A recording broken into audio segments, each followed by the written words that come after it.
오늘 말씀의 제목은 생명의 성령의 법 안에 거하라 라는 제목 가지고 하나님의 말씀을 선포하도록 하겠습니다. 본문 말씀 보겠습니다.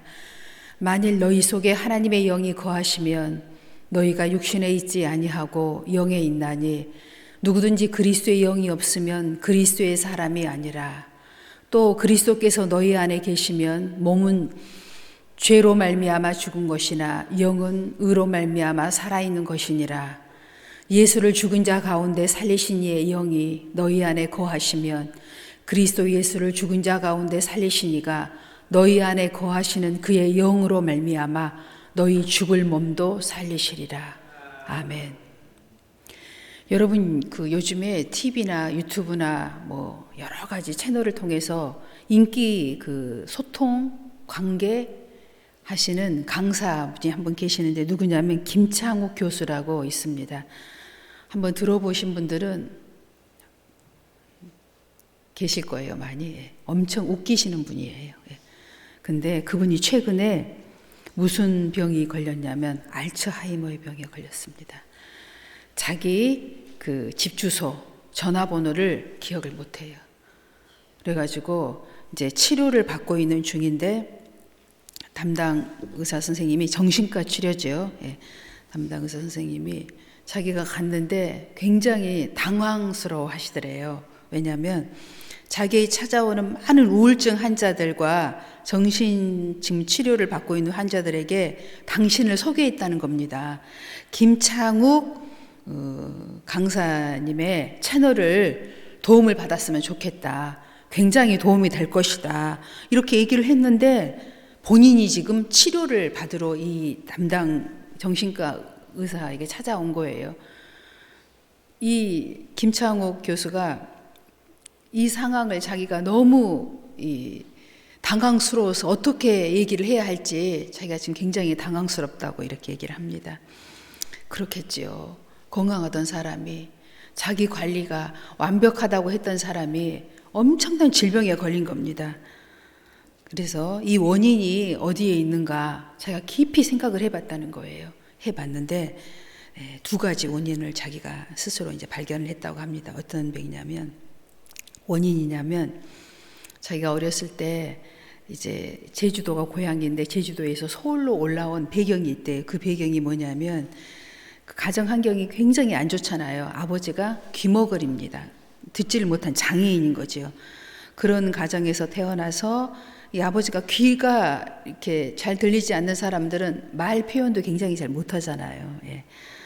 이제 그런 아버지가 엄청 엄마를 학대를 했대요. 그런 가정에서 태어나서 그런 가정을 빨리 탈피하고 싶어서 늘 그런 생각을 하고 살았는데 그런 기회가 왔을 때 자기는 엄마를 버리고 자기가 서울로 상경했다는 거예요. 그 죄책감 때문에 자기는 굉장히 고통을 받고 살았다는 거죠. 지금 이 순간까지. 그리고 또 한 가지, 인기 강사인데 이 인기가 없어지면 어떻게 하나 하는 두려움을 항상 자기 안에 두려움이 있었다는 거예요. 이 두 가지가 자기를 이런 질병 안으로 몰아넣는 것 같다라고 자기가 진단한 거예요. 이건 진단한 거죠. 그래서 우리 안에 이 죄책감 그리고 두려움이라는 것이 얼마나 무서운 것인가에 대해서 우리가 오늘 깨닫고 오늘 본문 말씀에서는 이 두려움과 죄책감으로부터 우리가 진짜 자유함을 얻을 수 있는 말씀인 것입니다. 이 죄책감은 사실은 이 죄책감이 깊이 파고들면은 뭐가 있냐면 이런 우리가 아무리 이제 복음의 메시지를 들어도 내 스스로가 내 자신을 용서하지 못할 때 쉽게 얘기하면 죄책감이 계속 연속되는 거죠. 이 문제를 해결받지 못하는 거죠. 그 틈을 타고 마귀가 역사를 하는 겁니다. 또 두려움을 타고 마귀가 역사하는 거죠. 그래서 우리는 이 부분에 대해서 우리가 그리스도 예수 안에 있는 자에게는 사실은 정죄함이 없다고 성경은 표현하고 있는데 우리가 머리로는 이해를 해요. 그런데 이 말씀이 가슴으로 내려오려면은 성령께서 역사하셔야 됩니다. 그 성령, 하나님의 영 성령이 역사하시면 이 말씀으로부터 우리가 이 세상에 있는 문제들을 해결받을 수 있는 것입니다. 그 다음 말씀 우리가 보겠습니다. 그 다음 말씀 열왕기상 17장 12절의 말씀을 보겠습니다. 엘리야 때 일어났던 이야기죠. 그가 이르되 당신의 하나님 여호와께서 살아계심을 두고 맹세하노니 나는 떡이 없고 다만 통에 가루 한 움큼과 병에 기름 조금뿐이라. 내가 나뭇가지 둘을 주워다가 나와 내 아들을 위하여 음식을 만들어 먹고 그 후에 죽으리라. 아멘. 이 말씀은 열왕기상에 있는 말씀이고, 이 엘리야 때 가뭄이 들어서 이 시돈 땅에 사르밧 가부가 이제 온통 먹을 것이 없어졌어요. 온 땅에. 자기 가족도 마찬가지고, 소위 얘기하면 우리 인생에 기근과 가뭄이 든 겁니다. 이때 이 여인은 어떤 선택을 하냐면 극단적인 선택을 하게 됩니다. 우리가 지금 굉장히 우리가 사는 이 세상도 사실 마찬가지예요. 언제든지 기근과 가뭄이 올 수 있습니다. 김창욱 교수는 크리스찬입니다. 누구에게든지 또 비크리스찬에게도 마찬가지입니다. 이 기근과 가뭄이 왔을 때 우리는 어떠한 선택을 할 것인가인데, 오늘 이 사르밧 과부도 그리 좋은 선택을 한 것 같지가 않아요. 아주 극단적인 선택을 하죠. 마지막 남은 음식을 먹고 죽겠다는 선택을 지금 하고 있습니다. 우울증 환자들이 굉장히 이렇게 이제 겪는 고통이 얼마나 어렵냐라고 표현을 하니까 이제 이렇게 표현을 하더라고요. 본인이 의사예요. 그런데 또 우울증 환자예요. 그런데 이분이 표현을 어떻게 하면 자기에게는 2번의 암이라는 질병이 왔었대요. 그 암을 겪어내면서도 이런 고통은 느끼지 못했다는 거죠. 그러니까 이 우울증의 그 증상 중에 하나가 뭐냐면 의욕 상실이라는 거예요. 김창옥 교수가 무슨 얘기를 하냐면 살고 싶지가 않다는 거예요. 지금 중요한 게. 이런 병이 걸렸으면 니네가 이 병에 대해서 극복하고 어떻게든지 이 문제를 해결하고 살아야 되겠다는 이 의욕이 있어야 되는데, 지금 자기에게는 솔직히 얘기하면 자기는 살고 싶지가 않다는 거예요. 죽고 싶다는 거예요. 그런데 그 모든 그 상실감을 지금 떨쳐버리고 자기에게 주어진 일을 지금 그니는 이제 일은 좀 줄였지만 여전히 하고 있는 거예요. 지금 하면서 치료를 받고 있는 중이에요. 그래서 많은 크리스찬들이 김창욱 교수에게 박수를 보내고 있더라고요. 좋은 결과가 있을 것이다. 당신의 이런 모습이 얘기하는데, 우리가 우리 인생에 기근과 가뭄이 닥쳤을 때 이런 선택을 할 수 있다는 거예요. 아주 극단적인 선택. 요즘에 여러분 영화 같은 데 보면은 재난 영화가 참 많잖아요. 재난 영화가 이렇게 보면 어때요? 이쪽으로 가면 죽고 이쪽으로 가면 삽니다. 뭐 구원열차 같은 버스도 하나 있잖아요. 그걸 타야만이 살 수가 있어요. 그걸 놓치면 어떻게 돼요? 영원히 죽는 거예요. 이제 그 영화에서 안에서 보면. 그런데 그 마지막 구원열차를 타려고 막 사람들이 온갖 힘을 다 써요. 그래서 탄 사람도 있고 거기서 낙오되는 사람도 있지요. 또 어떤 사람은 오히려 거기에서 스스로 내려서 죽음의 길을 선택해 가는 사람도 있습니다. 보통 주인공들이 그렇게 하죠. 예. 그런데 우리가 그 영화의 마지막을 보면 어떻게 되냐면 우리가 생각했던 반대로 되죠. 살려고 가려고 했던 사람들은 오히려 죽게 되고요. 오히려 죽겠다고 마지막 길을 선택한 사람은 어떻게 돼요? 살아남잖아요. 예. 근데 오늘 이 사르밧의 가부도 지금 죽겠다는 선택을 하고 있을 때 하나님께서 엘리야를 보내십니다. 그리고 엘리야를 통하여 이 사르밧 가부를 하나님은 살리실 계획을 갖고 계십니다. 엘리야가 이 가부에게 가서 네가 마지막 먹고 죽으려고 하는 것을 내게 달라는 하나님의 메시지를 전합니다. 그랬을 때 이 가부는 망설이잖아요.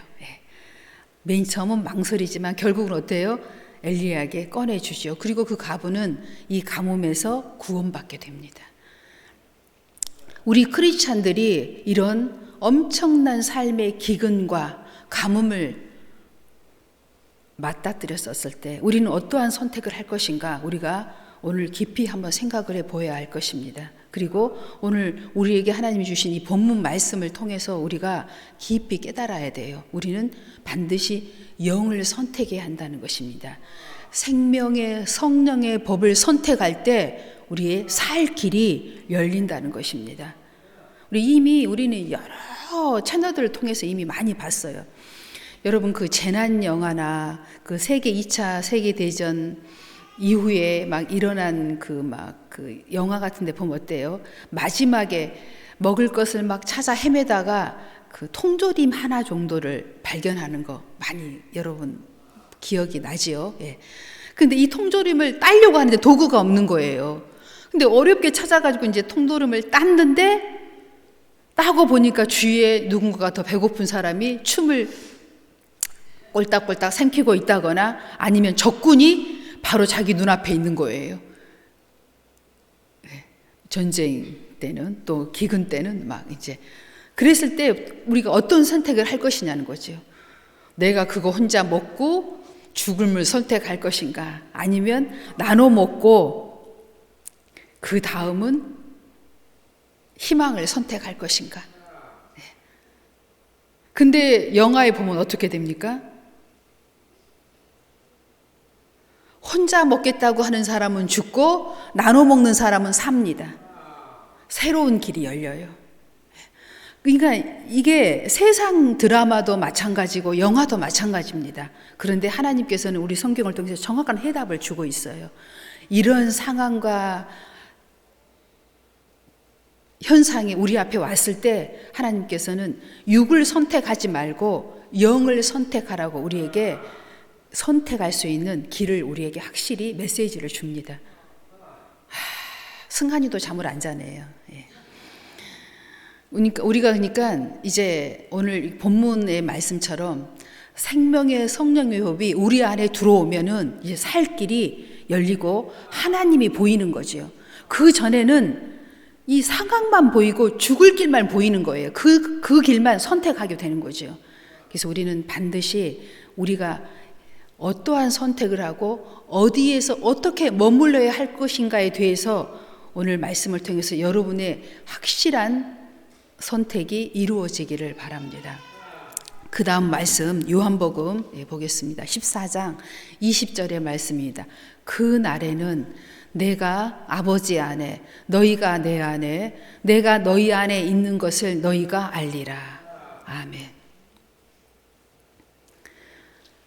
그 날에는 오늘 우리 내용을 딱 들어보니까 어때요?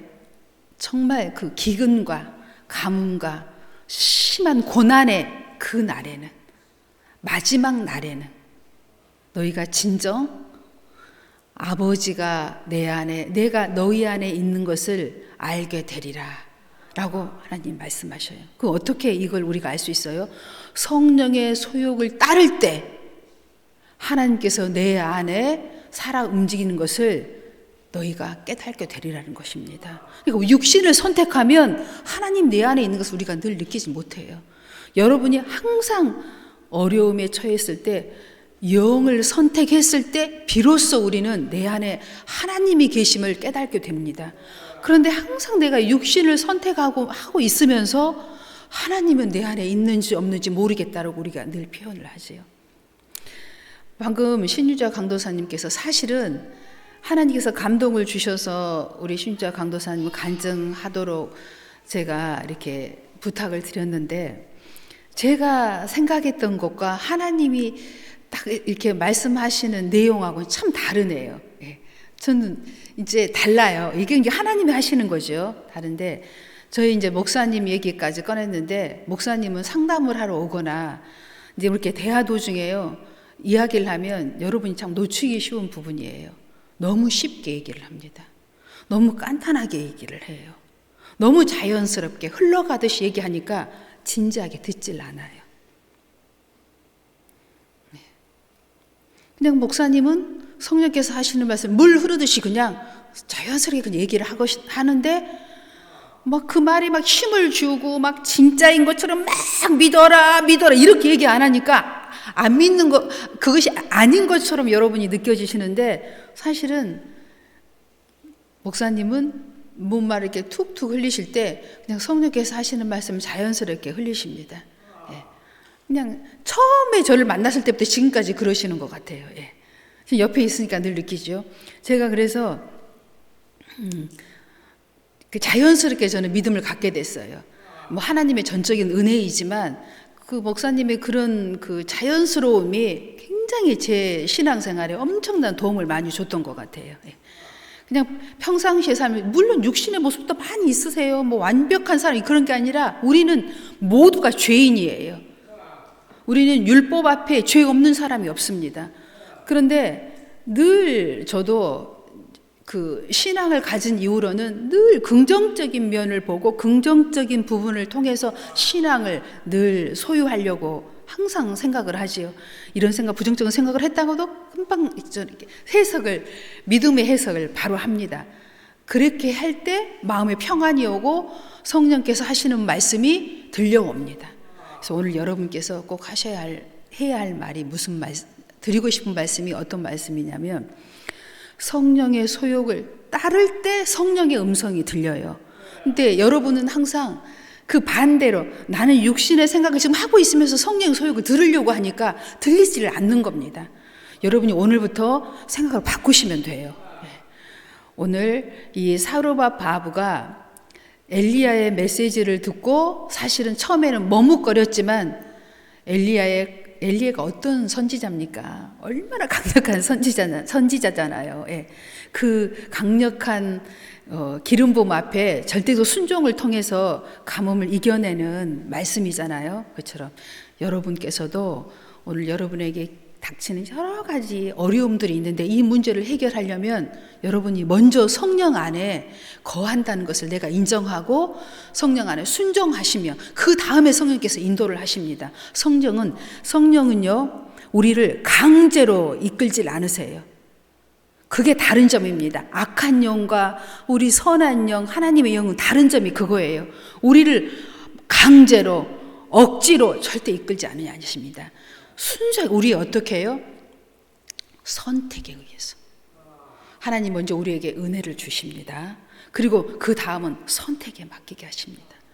너무나 자유한 영이시지요. 여러분 꼭 그걸 기억하셔야 돼요. 여러분이 바로 성령 안에 그 소욕을 순종하는 순간부터요, 성령의 음성이 바로 우리 안에서 여러분 들려오기 시작합니다. 작은 것에서부터. 그 성령의 소욕을 놓치지 마시기 바랍니다. 그 다음 말씀 보겠습니다.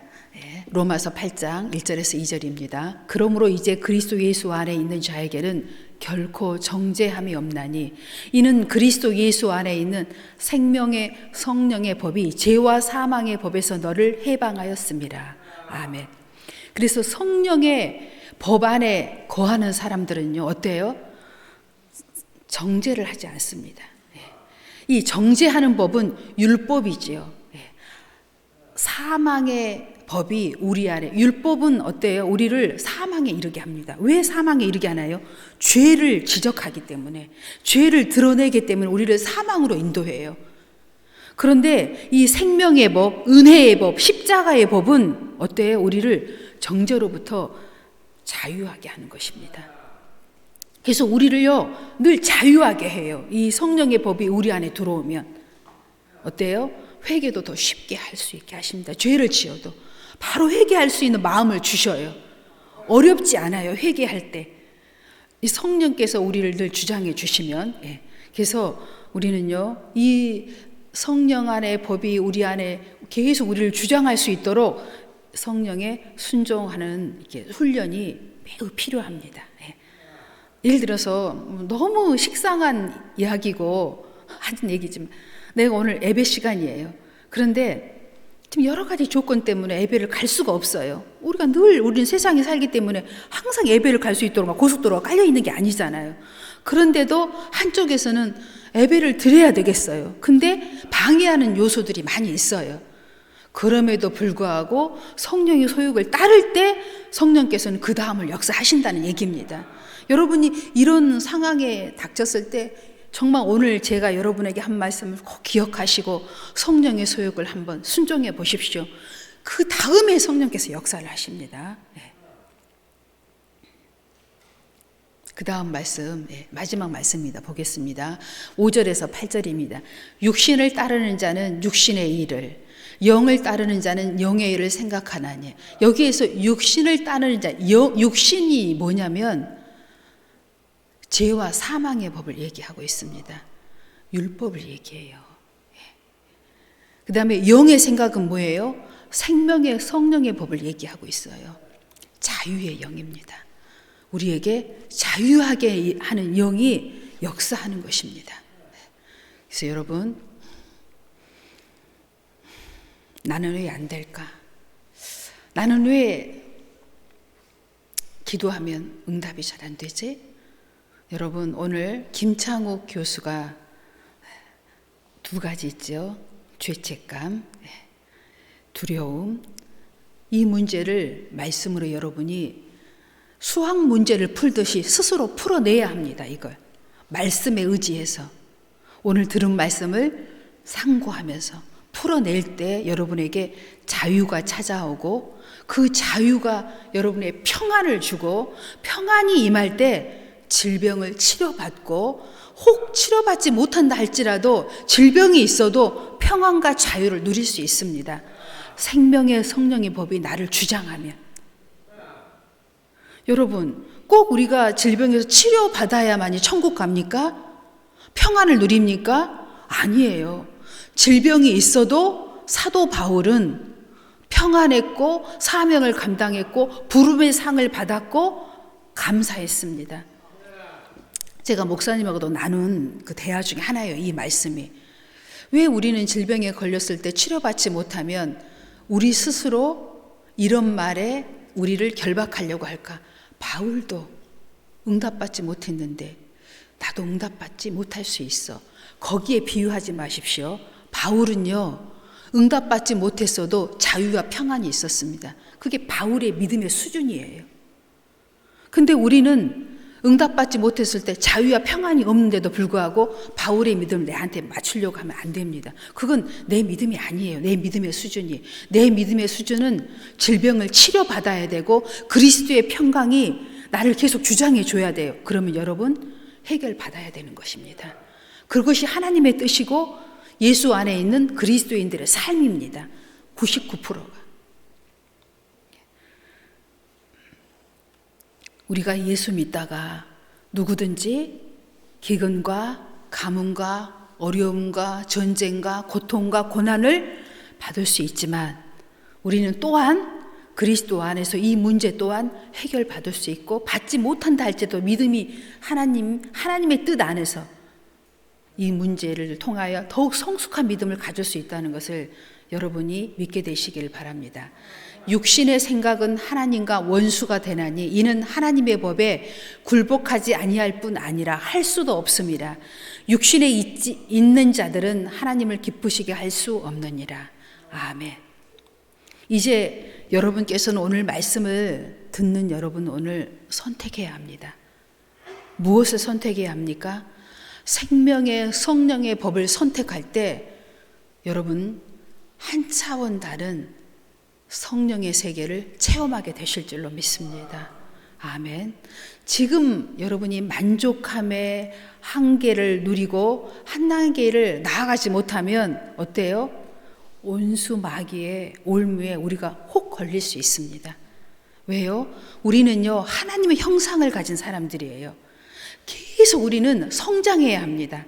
창조적인 믿음과 창조적인 생각 안에 우리를 가둘 수가 없어요. 계속 우리는 성장할 때 하나님의 뜻에 부합하는 것이에요.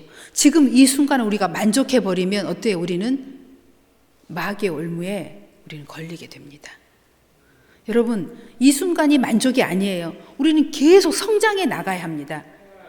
그렇게 할 수 있는 법이 힘이 성령께서 우리에게 힘을 주시면 할 수 있습니다.